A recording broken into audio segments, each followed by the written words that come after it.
Hare Krishna, Krishna Krishna, Hare Hare, Hare Rama, Rama Rama, Hare Hare.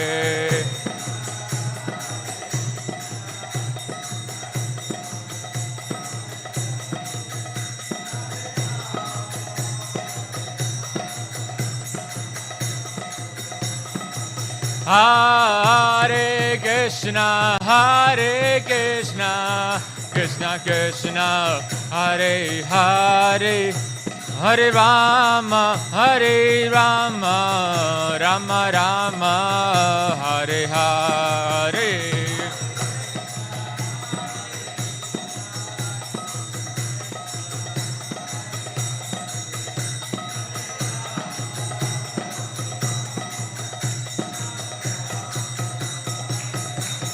Jaya Jai Prabhupada, Prabhupada, Jai Prabhupada.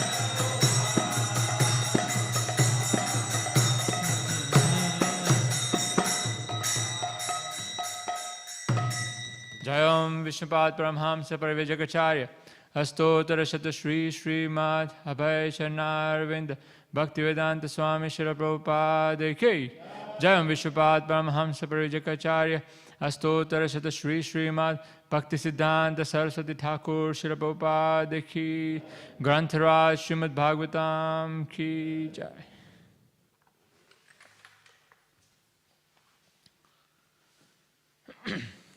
Om Namo Bhagavate Vasudevaya.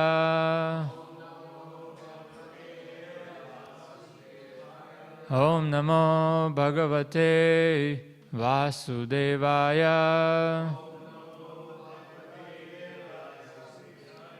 Om Namo Bhagavate Vasudevaya.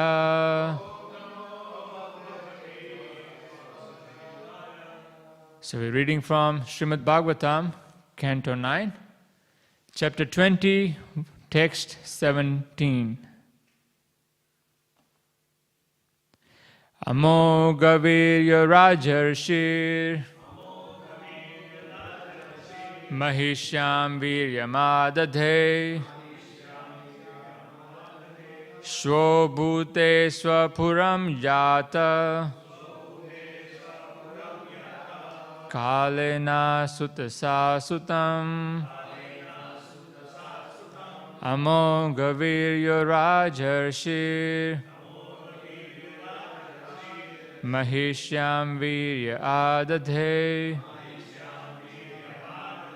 Shvobhute Swapuram Yata Kalena Sutasa Sutam Amogavirya Rajarshir Mahishyam Viryamadadhe Shvobhute Swapuram Yata Kalena Sutasa Sutam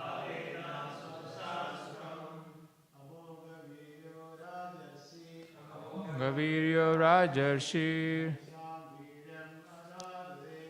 Mahishyam Viryamadadhe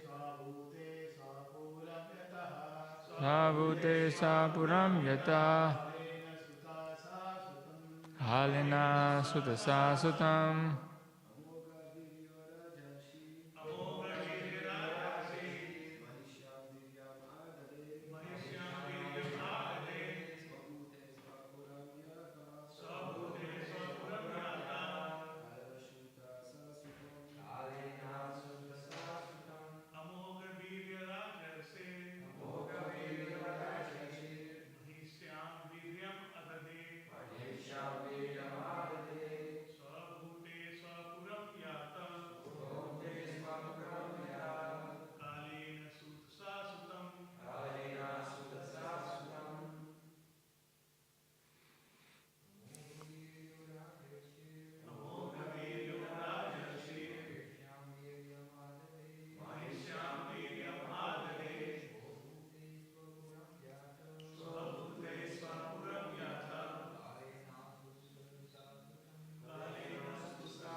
Mataji?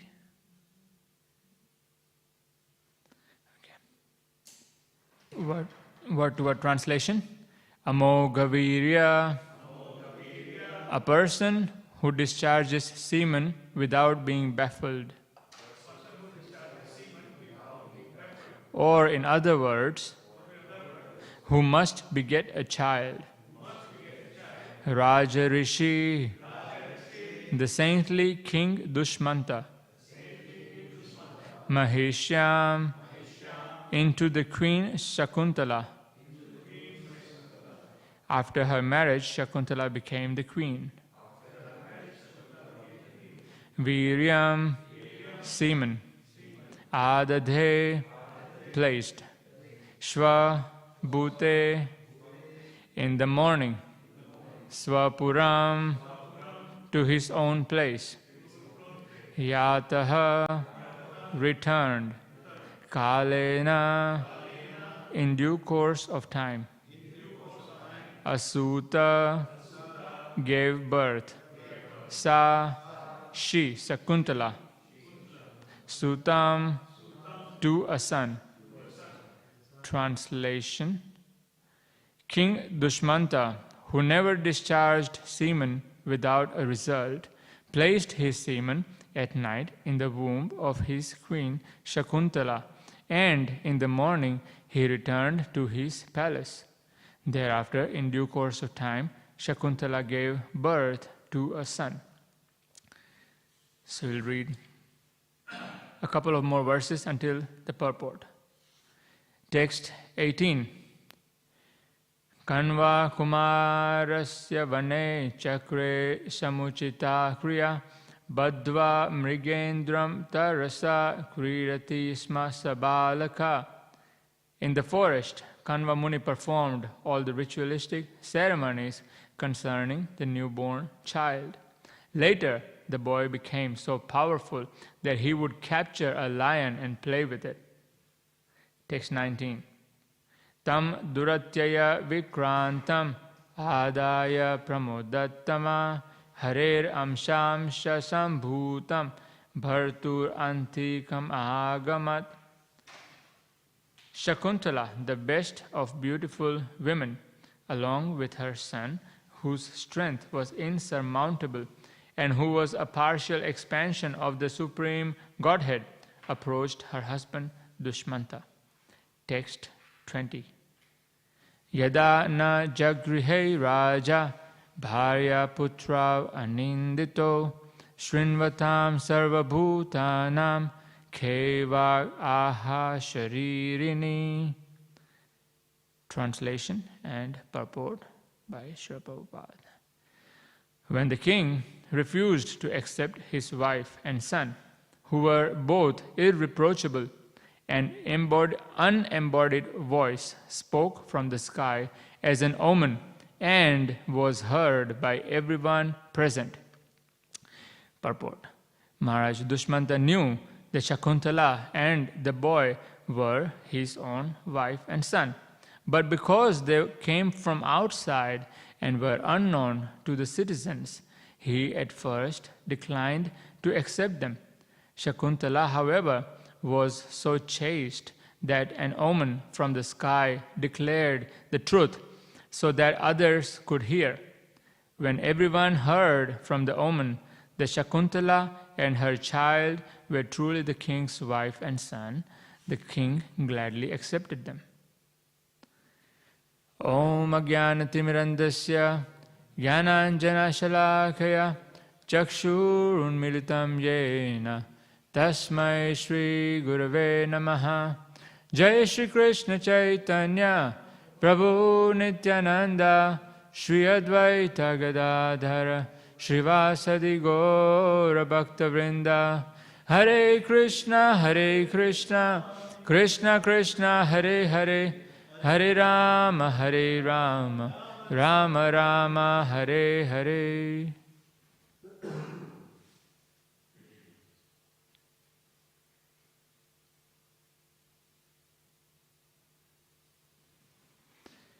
Hare Krishna.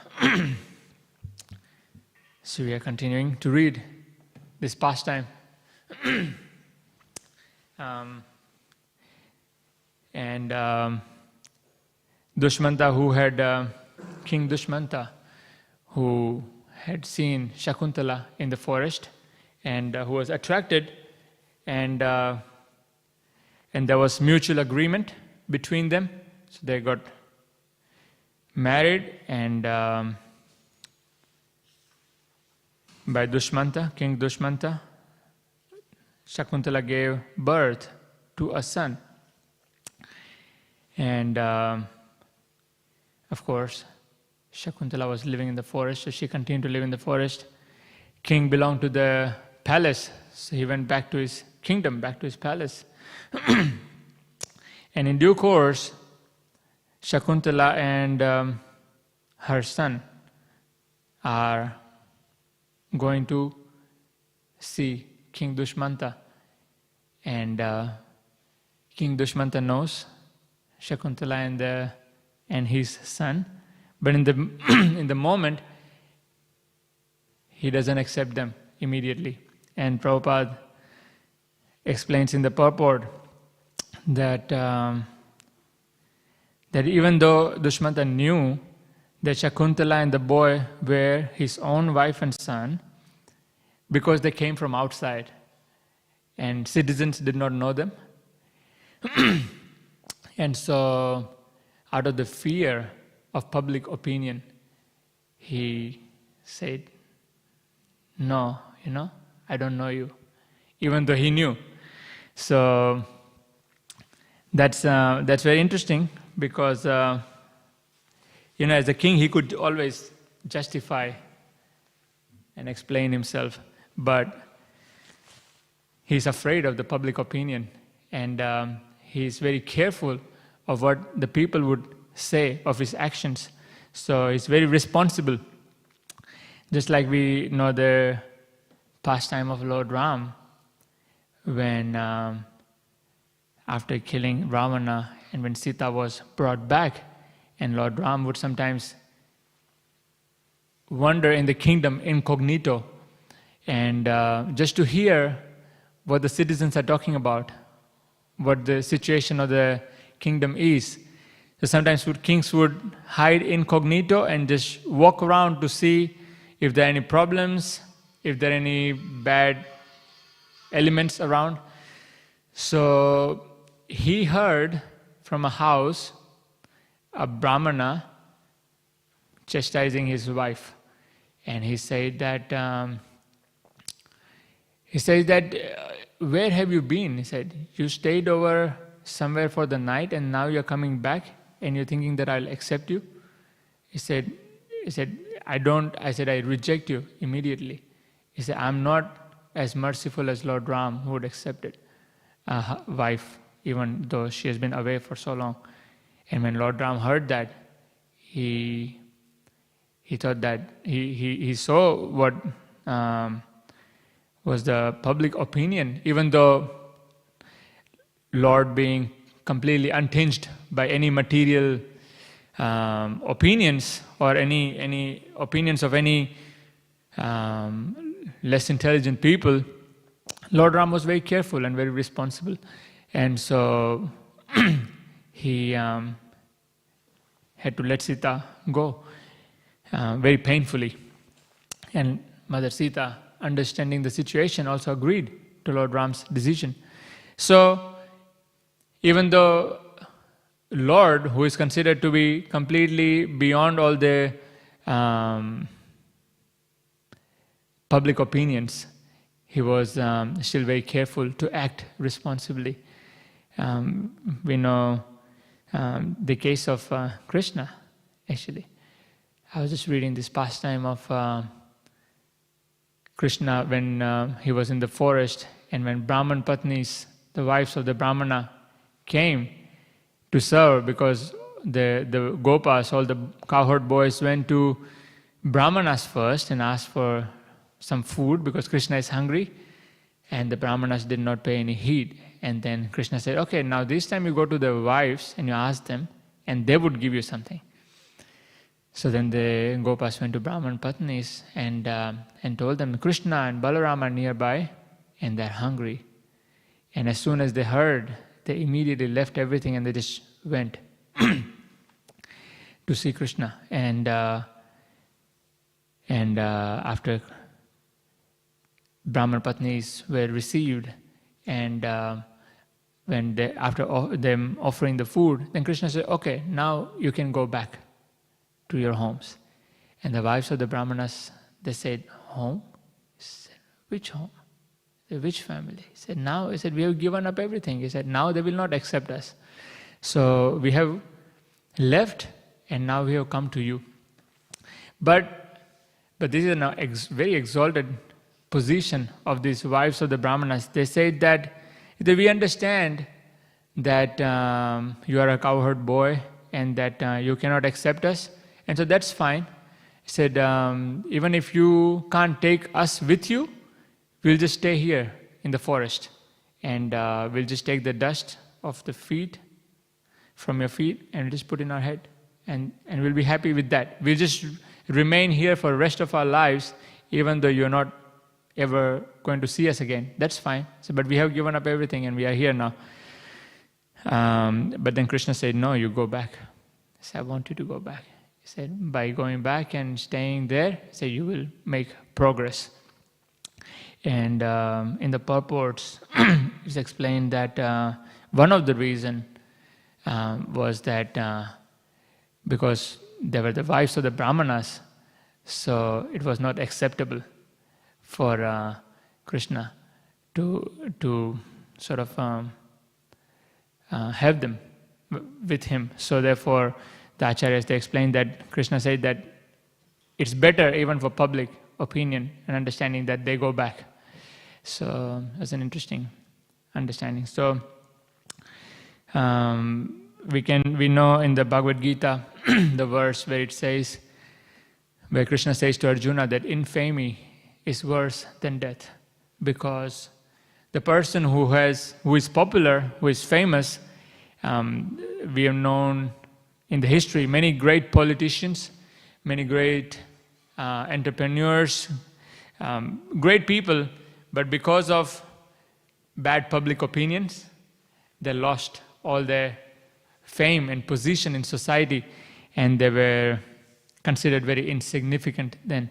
And so here, the great personalities like Lord himself, they are very careful of the public opinions and how people would perceive.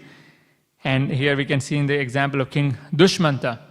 Also, even though he's a great king, he's still very careful of the how his actions are perceived by the people in general. So, because one is, of course, the public opinion, but there's also that the common people are naturally inclined to follow the actions of the great people. And so therefore, people in responsible positions must act very responsibly so that others can follow the right example and right course of action. So it's not just having the high position, but also being responsible at that position and acting properly. So we can see this is the standard that the great personalities set. And in the modern times, there is no standard. Like Maharaj was mentioning, Devamrita Maharaj was mentioning a couple of days ago, there is no standard these days. We can see in the Vedic culture there is so much of sophistication, so much of eloquence. But here we see that in the modern times that there is no responsibility. So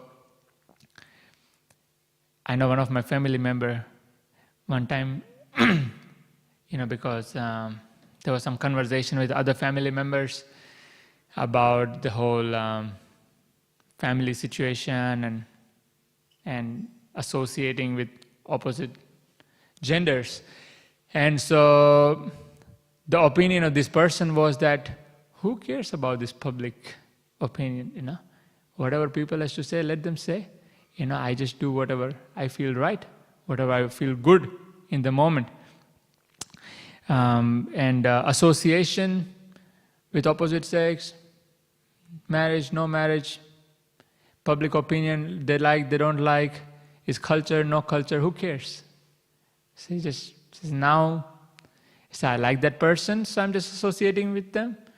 And then in future, if I don't like them, then I'll move on, and they will move on, Because what's the point, after all, to just keep associating with someone even though you don't like them?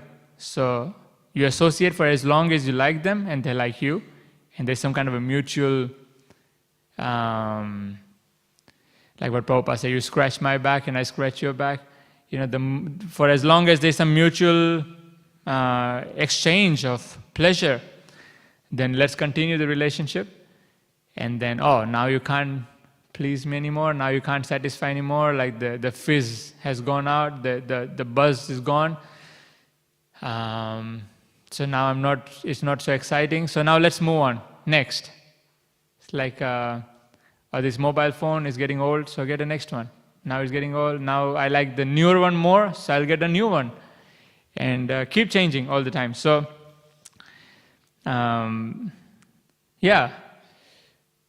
that person did not work, all right, try another one. That one didn't work, okay, try another one. Who cares about continuing for a long time? Who cares about any kind of culture? And that's gone out of the window.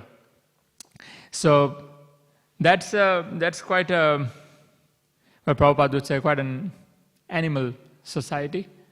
They don't really have any culture, they don't have any etiquettes. But as humans, we're meant to have some kind of an etiquette. We're meant to have some kind of a culture. And here we see, and what we have in the traditional culture is that fear of public opinion, and it's good. It's good to have some fear. It keeps people act responsibly. We when we live in the community, then we are careful how the community perceives certain things. That's why we don't just turn up in the temple in like sleeveless shirts or shorts or like just some out of the blue bright colors or anything like that. We act normal, we dress normal, we act responsibly, because there's certain culture in place, there's certain etiquettes in place. And when people say, I don't care about anyone or anything, it usually means that their actions are often not very responsible. So it's good to be careful of things like this. It's and we can see here in these examples that even the great people, they are careful of what's right and what's not right, what's acceptable and what's not acceptable. And there's another point that Prabhupada makes here, is that Shakuntala, who was very chaste, so therefore, even the king refused to accept them, there was an omen from the sky, there was a voice from the sky, and in the next verse we will read how the voice told that, "O king, this is your wife and son, you cannot reject them. You have to accept them because they're chaste. They are completely faithful to you." And that's also something very rare these days, the chastity. In our outreach programs, when it's often for the non-Indians, non-traditionals, they've never heard this term chaste before. If you ask them, what does chaste mean? Have you heard that word before? And they say, what does that mean? Never heard it before. So it means someone who is very faithful. So the husband and wife, there is chastity, there is faithfulness in the relationship. So here we can see the Shakuntala was completely chaste. Even though she wasn't in the palace, she wasn't with the king for some time, she was still very chaste. and completely faithful to the king. And so, because of the chastity, because of the purity, nature itself, Krishna himself, are making arrangements so they are accepted.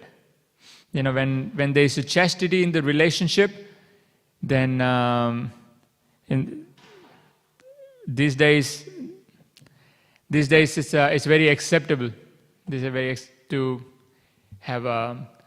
I was very surprised that the word for that, where the husband and the wife, they have like this consensual extramarital relationships, and that's considered okay these days. It's very normal. But then actually such kind of relationships, nobody is happy.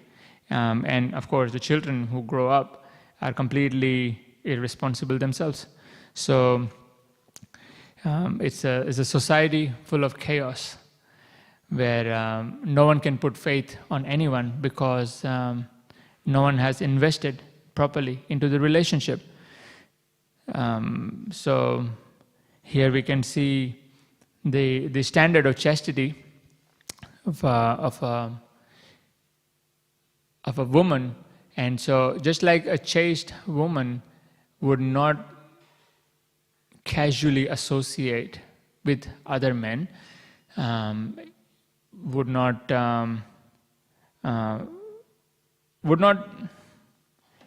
overly associate with the other person other than the husband. So in the same way also, there is a chastity of the disciple for the spiritual master. And as devotees, we are always chaste to our spiritual masters. We are chaste to Prabhupada in our case, with that we are completely dedicated and we are focused to Prabhupada and his teachings.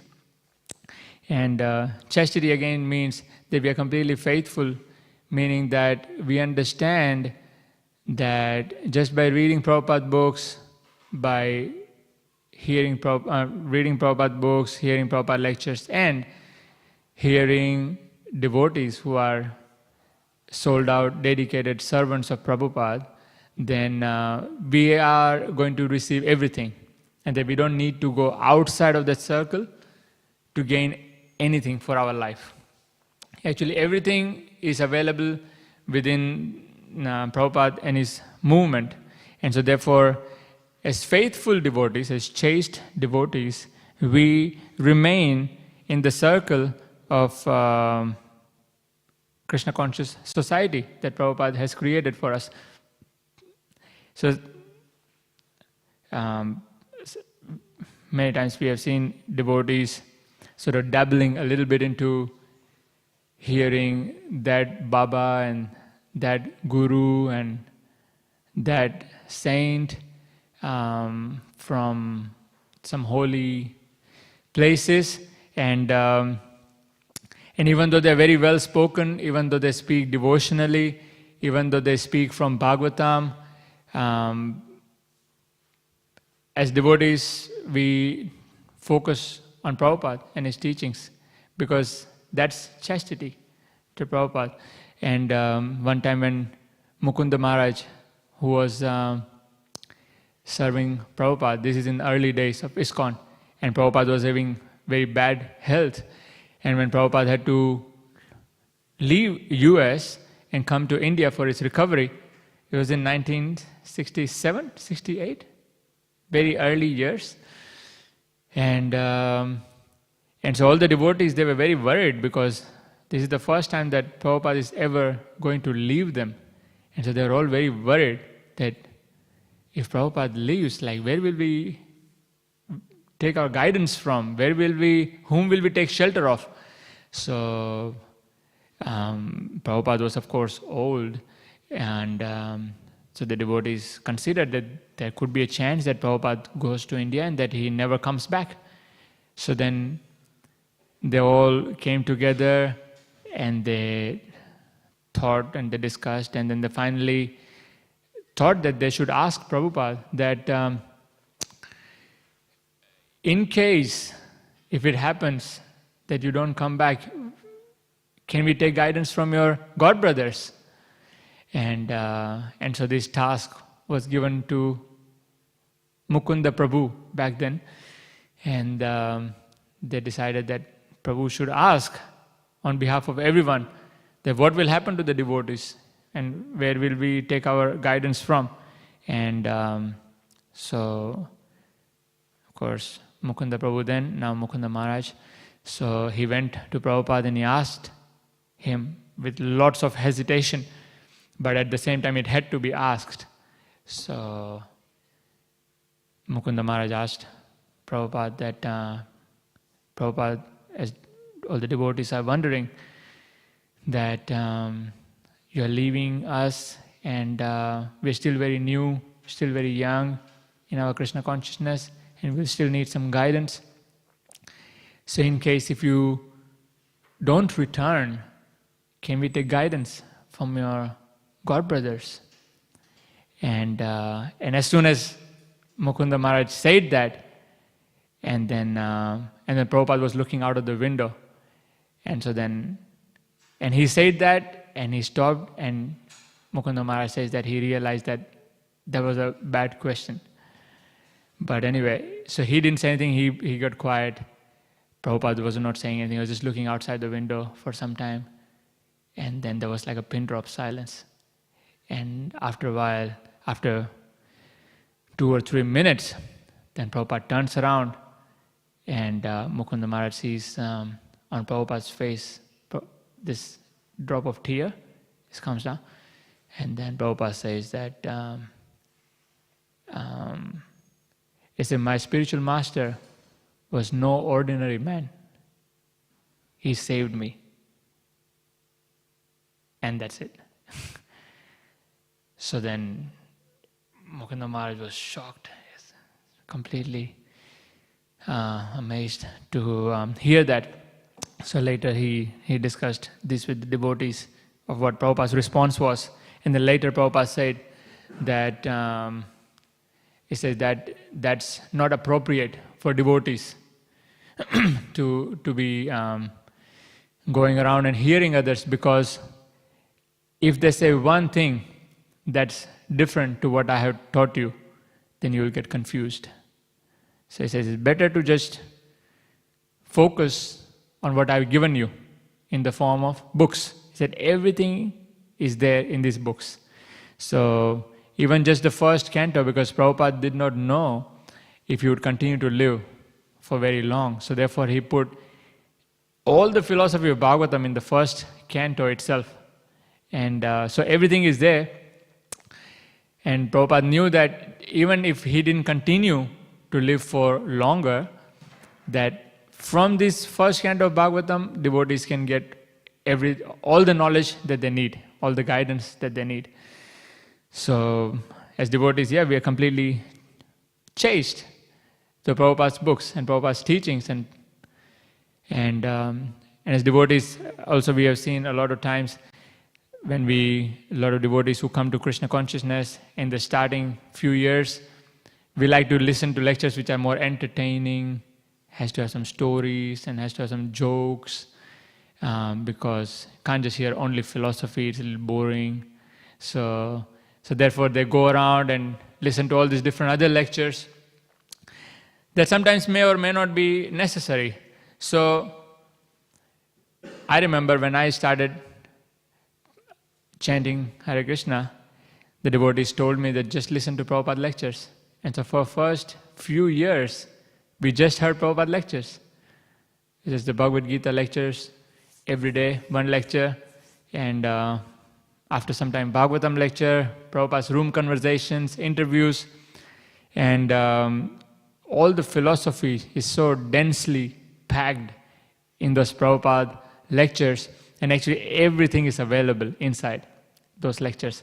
So as devotees, if we can, the first at least few months, we can dedicate to just hearing Prabhupada lectures, and of course our spiritual masters' lectures, then that input, that learning is so much, and we actually make very tangible progress. One time, Burijan Prabhu, who was mentioning to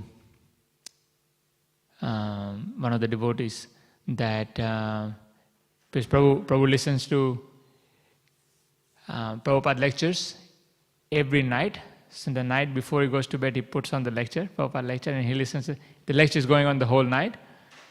And so this devotee was discussing or asking probably about that how after so many years he's still listening to Prabhupada lectures, and that and Prabhupada and Burijan Prabhu was explaining how actually yes, listening to Prabhupada lectures is very, very powerful because he's not from this world. So very important that we listen to his lectures, we read his books. And definitely listen to devotees who are following, and the followers, the true sold-out followers of Prabhupada.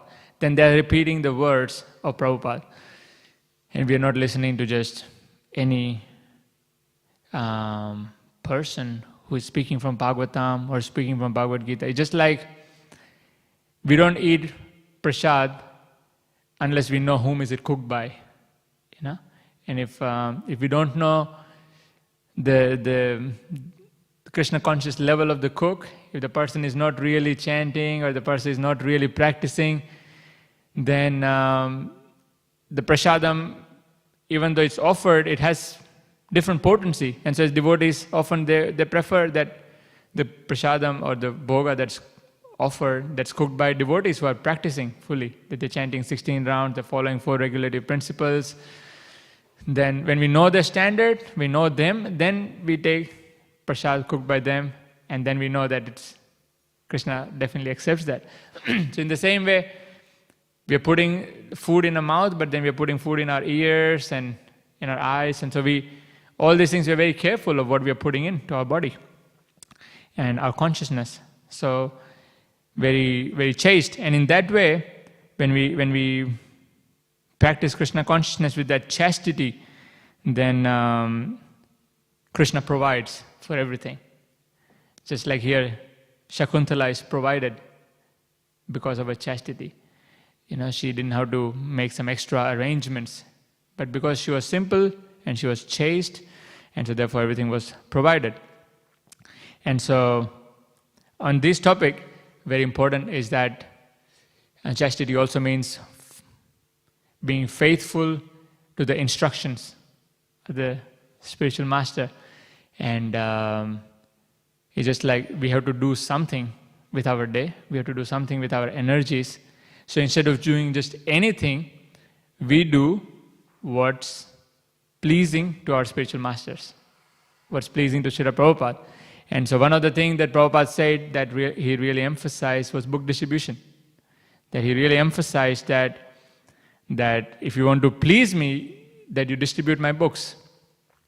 And we're listening to one of the lectures, and it was mentioned how there's only 2 things that Prabhupada repeated 3 times. When in Vedic circles at least, when someone repeats something for 3 times, it means very, very important. Say like, Hare Nam, Hare Nam, Hare Nam, Eva Kevalam. It's like 3 times, chanting the holy name, chanting the holy name, chanting the holy name. Kalo nasteva, nasteva, nasteva gati ranyata. There is no other way, there is no other way, there is no other. So in this way, when anything is repeated 3 times, it's very, very, very important. So Prabhupada repeated 2 things 3 times. One was farm, farm, farm, and one was books, books, books. So Prabhupada repeated that because it's important that we distribute books. And that's why we have this book distribution marathon that's coming up in 3 weeks from now. And we'll have thousands of books, thousands and thousands of books. And we have millions of people in Melbourne alone, and we need to distribute these books to these people. And it's very, very powerful when we distribute these books, because this is where we get to see Krishna's magic. You see, so here Shakuntala is experiencing something extra terrestrial, something that's not worldly, Shakuntala is experiencing something that, wow, there's a voice from the sky who is telling, Dushmanta, this is your wife and son. Come on, don't reject, you have to accept. So, when we are chaste and we are following the instructions of our spiritual master, then these divine arrangements are made so we are protected, so that we can make advancement in our spiritual life. Even without us knowing, even without us trying for it, we actually make great advancement in our spiritual life. So, the only thing that we sincerely try to do is take these books out and ask people, All you tell them is like, hello sir, hello madam, you look like a very nice person, you got a nice hairstyle, you got nice shoes, you got a nice shirt, you look like a very respectable person, and here is a nice book for all the nice people like yourself. That's it, that's all you have to do. Just have to compliment them, say something nice about them, give them a book. If they don't take it, no problem, next person. There are 5 million people in Melbourne. There's no dearth, there's no scarcity of people. So if we go out even for half an hour, 1 hour, 2 hours, we at least meet one person who is somewhat sincere, who is somewhat seeking, something like that. So we just have to find that one person and we have to give them that book. And that's all. It's very simple. It's actually very easy. And we try to keep it very simple. We try to keep it very easy. And to simplify the process a little bit further, what we are trying to do is we're trying to distribute one book a day. So what we will do is starting from the 1st of November, we'll do for 1 week. We do like a little marathon warm-up where we distribute one book a day for 7 days. So that's 7 books in a week. That's actually very easy if you think about it. If you have 1 or 3 books in your bag with you while you're going out for work, shopping, for a walk, just anything, you just carry these books with you, and whomever you see, you just ask them, you look like a nice person, I got a nice book for you. Would you like to read? Do you read books? You look like a reader, you look like an intelligent person. So can I give you this book? And you just give them a book, and then you tell them that I'm a IT, I'm a accountant, I'm a whatever, I'm a housewife, and I'm just volunteering for a meditation center, and we're just giving them out for a donation. Can you please help out? Give a donation. Easy, simple. They say, no, I don't want this. Okay, no problem, nice to meet you, have a nice day. All good, move on, next person. So like that, you try and give one book to a person. Even if that person doesn't pay anything, but he happily or she happily takes the book, that's still nice. Even if devotees paid from their own pocket for 7 books, that's like 7 hardbound Bhagavad Gitas, that's like $100. That's not much. Softbound Bhagavad Gita, like $8, it's like $55 for the week. But in that, we give one book to a person, and that book can change people's lives. And we have seen that so many times, that people who read the books, just by reading these books, they actually became convinced that all my illicit habits are actually not serving me, that chanting Hare Krishna is the way to go. So they read these books, and we can preach to them for half an hour, and they say, that's just your opinion. And then they read Bhagavad Gita, and then they say, oh yeah, the author said that, and so therefore must be true. The Prabhupada says with so much conviction and authority. So, yeah, we just have to give one book out for 1 day, and just find one sincere person, give them a book. If they don't donate, we pay from our pocket, we cover it some way or the other.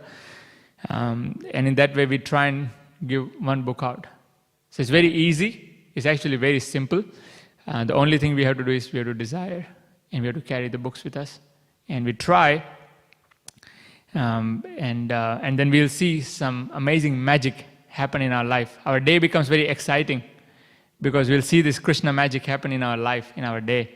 When all of a sudden someone very nice comes across us, we all of a sudden find out that our colleague is actually into spirituality or is into meditation.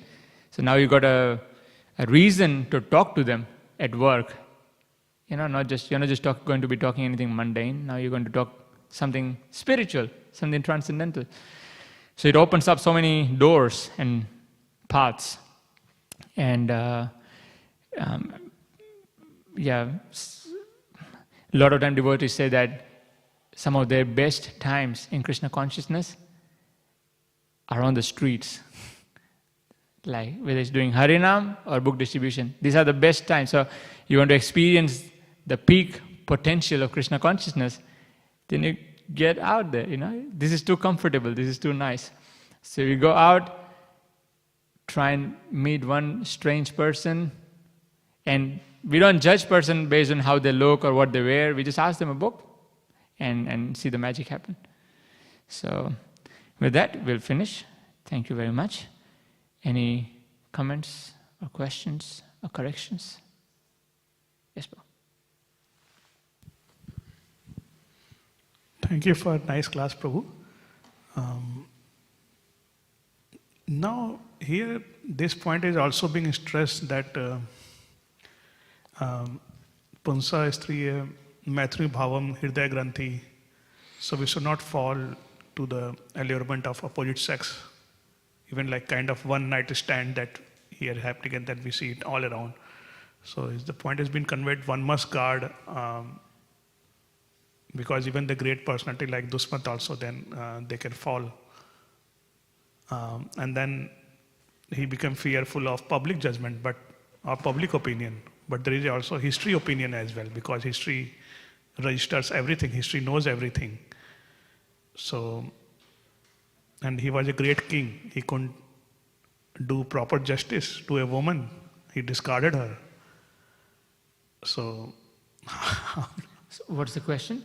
So question is that, is it the point is being given here that one must protect ourselves to the attraction to opposite sex?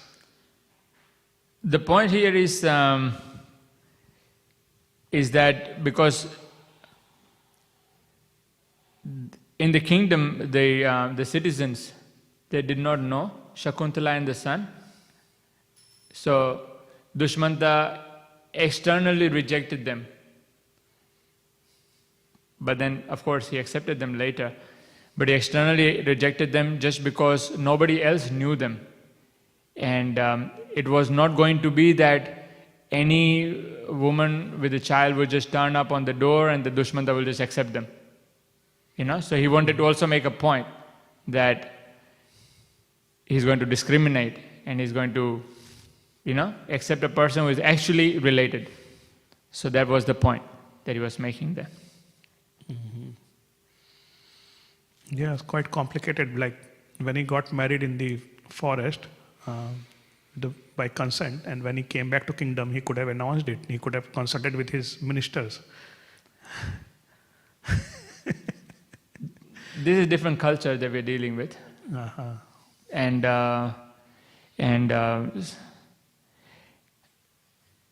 Shakuntala was used to live in the forest. For her to just straight away come the next day and start living in the palace might not be practical. So there are some practical considerations in that.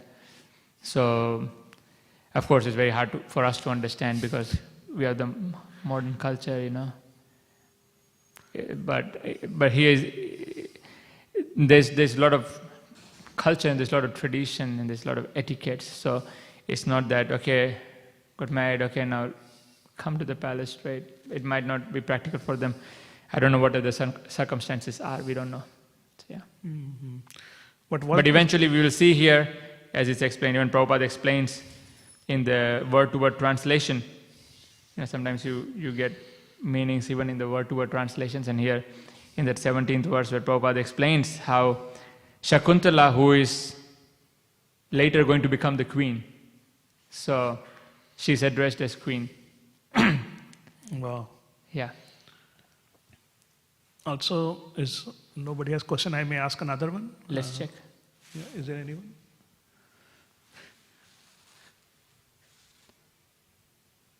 Okay, yeah. Thank you. So, regarding book distribution, sometimes it becomes very tough. Like you're out on the road, and then you're requesting people for an hour, and then 1 hour, 2 hours, 3 hours. Didn't move anything, and then become very frustrating. So, did you have this experience, and how did you overcome this? Like after hours and hours, nothing. Well, the book distribution is an art. It's just like you go into the kitchen, you got to know how to cook. You know, you can't just hope that, oh, I'm just going to be sincere and pray to Krishna and then something amazing will come up, like some amazing sabji will come. No, it's not going to happen like that. So even though you pray to Krishna, you're a very senior devotee, you've been chanting 16 rounds for many years, you still need to know the recipe to cook. So if you're going to the kitchen, you educate yourself before you enter the kitchen. That's important. So similarly, you're going out on book distribution, you learn the art of distributing books. So thankfully, we don't have to figure out, we don't have to invent something here, because there are devotees who have done it, or devotees who are doing it. And we just have to give our ears, we just have to listen to them, and we just have to understand this art, and we just follow. We just follow them. So I remember when I was